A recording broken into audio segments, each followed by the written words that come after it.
আচ্ছা, এখন তোমার নাম বলবো না, মুখ ভালো হবে, মুখটা ঘুরে ভালো হবে। তোমার নাম এখন বলবো না, ঠিক আছে? কারণ তুমি তো অবিবাহিত, বিবাহিত হবে। মানুষের অবিবাহিত মেয়েদের আবার দেখলে মনে হবে কি সমস্যা জানি, ঠিক আছে? এর কোনো সমস্যা আমি পাইলাম, যেটা পাইছি একটু বদনজরের সমস্যা পাইছি, কথা বুঝছেন? তো আল্লাহ পাকের ইচ্ছাতে। আচ্ছা, তুমি যে আমার এখানে বৈঠকে বসছো, হ্যাঁ, শোনো, তোমাকে বলছি, হ্যাপি ধরো আমার না, তোমাকে যে বলছি, তুমি মানে প্রথমে বসছো বেলা শুধু অন্ধকার দেখছো চোখের সামনে, না? এরপরে যখন আমি জারফুক করছি, হাত থেকে চুলিছি, পরে দেখছো কি অন্ধকার, অন্ধকার পরে দেখছো কি ঘুরে, নাকি? পরে আর কি দেখছো? ফাঁসে টেনে নেগা, না? আর কি দেখছো?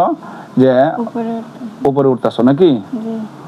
আর দেখছো হইলো ধুমার মতো নিচের থেকে ফাঁকায়া বাম দিক থেকে ডান দিক যেতেছে, না? আর তোমার শরীরটা টপ দিয়ে গেছে, বাড়ি গেছে, নাকি? ওটা হচ্ছে বদনজরের সমস্যা, ইনশাল্লাহ ঠিক হয়ে যাবে। ওটা কি হয়ে যাবে? ঠিক হয়ে যাবে ইনশাল্লাহ।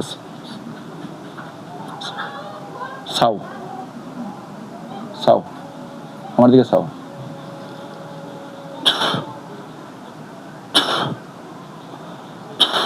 এখন পাতলা হয়েছে শরীর, আগের তুলনায় পাতলা হয়েছে, জোরে কও।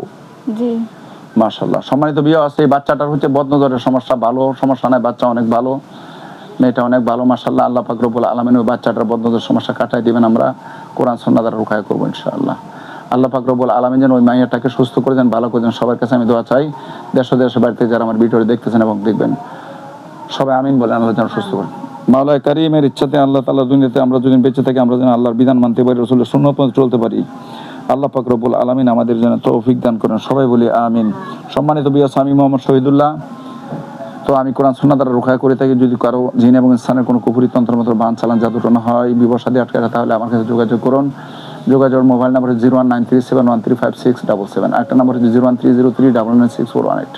এই দুইটা নাম্বার, যে কোনো নাম্বার আমার সাথে যোগাযোগ করতে পারেন। তো আল্লাহ পাক রব্বুল আলামিন আমাদেরকে দুনিয়াতে যতদিন বাঁচায় রাখেন, আমরা যেন আল্লাহর বিধান মানতে পারি, রাসূলের সুন্নাত তরিকা মতো চলতে পারি। আল্লাহ পাক রব্বুল আলামিন আমাদের সবাইকে যেন তৌফিক দান করেন, সবাই বলে আমিন। ওয়া আখিরু দাওয়ানা আনিল হামদুলিল্লাহি রাব্বিল আলামিন। হুদা হাফেজ, বাংলাদেশ জিন্দাবাদ।